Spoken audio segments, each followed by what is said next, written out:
Welcome to All Things Social Security. Enjoy your video. Good morning and happy Sunday. Boy, what is today? Today is is it the 25th? 24th, right? Goodness. All right. Time is flying. Okay.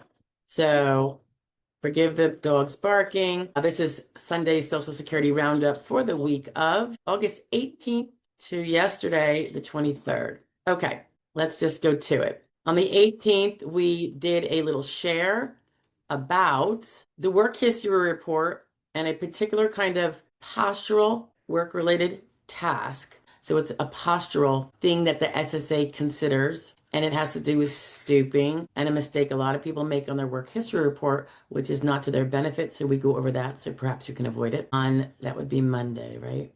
The 18th. On Tuesday, yes, the SSA came, it's Tuesday the 18th. No, it must have come out on the 19th. Yes, must have come out on the, whatever it is, it was published on the 19th, but the report came out on the 18th. Forget. So yeah, I think the members got to see it earlier.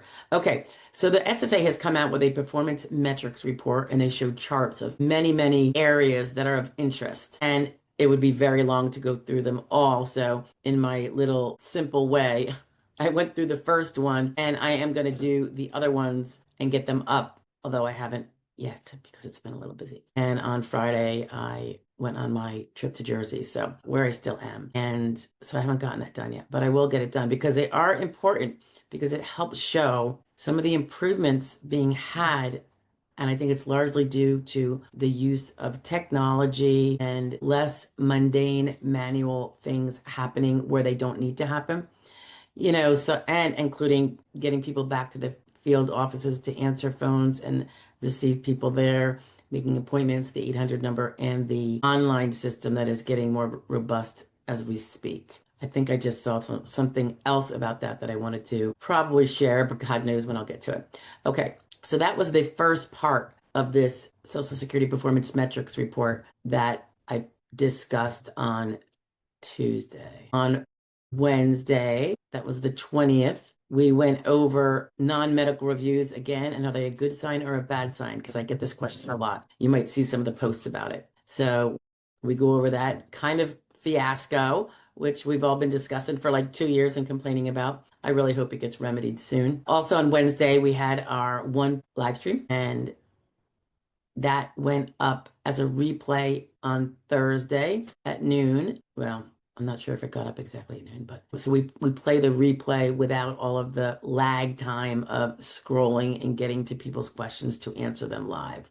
So it shortens it up a little bit for anyone who's going to catch the replay so they don't have to sit through our blah, blah, blah moments. Okay, that was Wednesday, Thursday, Friday, fraud law review, of course. And this one concerned 28 victims of fraud at the hands of a Georgia Social Security staffer who stole direct deposits from SS beneficiaries. And makes me wonder, the news came out recently that direct deposit changes would not be made, I think it would not be made by phone call by someone wanting to just call the field office and change their banking information, because the prevalence of a stranger having enough information to persuade a SSA staffer to change their direct deposit of a beneficiary that was not them, but they had enough information to be a poser and pose as them, created the more recent process where to change your direct deposit, you go to your online account, which the vast majority of people are able to do. And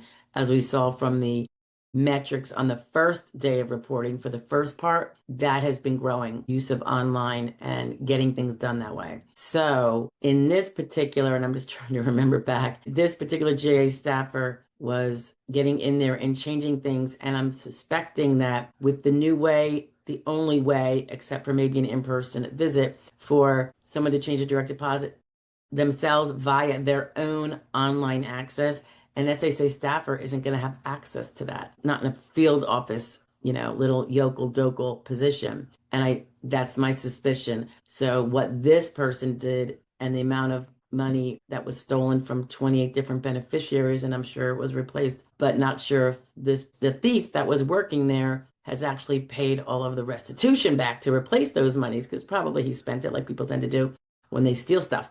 But I don't think that crime will be able to be done in such a fashion going forward because of the new change in rule. And that is something to be really, I think, happy about. I can't even imagine how much savings there will be, not just in terms of staff time and labor efforts to do the things that a person can do online himself from his own protected, authenticated, passworded access, but the mere fact that these kind of frauds won't happen internally.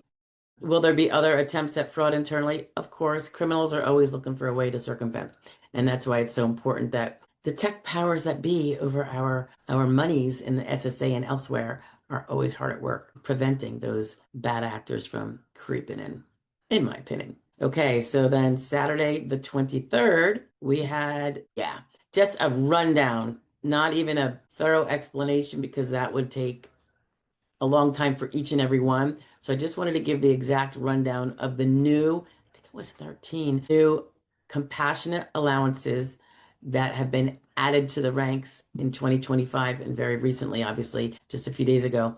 And now the compassionate allowance list is 300 diagnoses. So I hope nobody has those diagnoses, but if you do, compassionate allowance will be your friend. All right, so I had a great week. I'm having a great weekend. I will be back in PA by Wednesday. I will be here at our live stream on Wednesday. Even if I were going to stay an extra day, which I'm not, I would still do it. But I hope to see you then, 1 o'clock p.m. Eastern Standard Time next Wednesday and every Wednesday. And I hope to see you visiting our 12 o'clock noon video shares that come out every day. Thanks, guys. Have a great week. Hope you had a great weekend and have a safe and fun and peaceful week coming up. Take care now. It's still Sunday. Did you miss last week's Social Security Roundup? Not this week that you just heard, but the one prior to that, and want to catch up? I'm attaching it now. Have a great day. Bye. Good morning, afternoon, or evening. It is Sunday, the 17th. I can't believe it. Of August. So time's flying. School's going to start very soon. Just going to give a lowdown on the Social Security Roundup for last week. That would be the day of August 11th through, that would be Monday, August 11th through Saturday, August 16th. Okay. So on Monday, it looks like we had, I'm going to pop this over here so I can see it better. Test number 2 of the trial run of the 1-800 number. It was not as favorable as test number 1, which I think came out a few days earlier than that. So I just described that a little bit in a goofy little manner. And then on August 12th, we had a discussion about obesity and how it's underrated, both by, I think, claimants, representatives, and SSA adjudicators or fact finders, and how you can best use it if you have it to better explain and show the greater limitations you might have, particularly physically, that can bring you closer to being found disabled. It used to be a listing level obesity. Now it's not, but that doesn't mean it can't be used because, as you know, most things are not listing, and obesity is now one of them, quite a while now, actually, but it can be really helpful. We also had on the 13th a discussion about bankruptcy and the merits of considering it when you're wiped out by disability financially. And some people struggle for years, and they don't give a consideration to bankruptcy. And I just wanted to put it out there because I have heard from almost 100, if not 100%, nearly 100% of anyone I know that found themselves in that position. And for them, bankruptcy was a lifesaver, literally a lifesaver. It just changed the quality of their life forever thereafter. So just something to think about. There are other options, but people seem to be afraid of the big B word, and maybe they shouldn't be. August 14th, we had that must have been Thursday. It was a replay of the Wednesday lunchtime live session, live stream Q&A on all things Social Security. So that replay gets played generally on Thursdays. This one came out a little bit later in the day, not so timely. After we were able to get the software to pull out all of the quiet moments when one is trying to read through the questions and match them up. So we try to get rid of all those. It literally saves like a half hour of time off the video.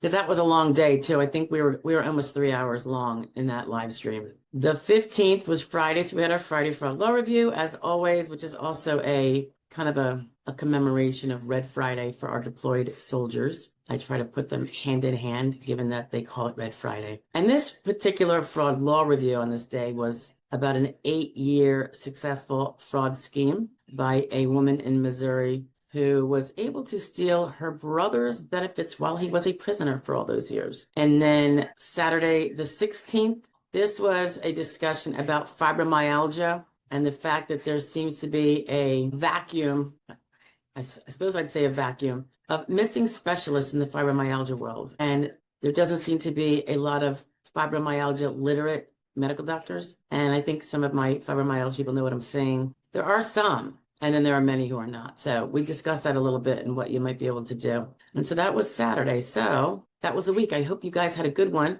I had a good one. We were finally back in our house after that whole week at the hospital and all that business. So it was nice to get back and try to get back some sense of normalcy. And the weekend's been just fine. And I hope you all are having a good weekend. Have a great rest of your Sunday and have a great next week. Hopefully I'll see you 12 o'clock noon on the recorded video shares that come out each day. And for sure, Wednesday at the live stream Q&A. Everyone's welcome. So get in early and plug in your questions, okay? I will talk to you later. Bye, guys.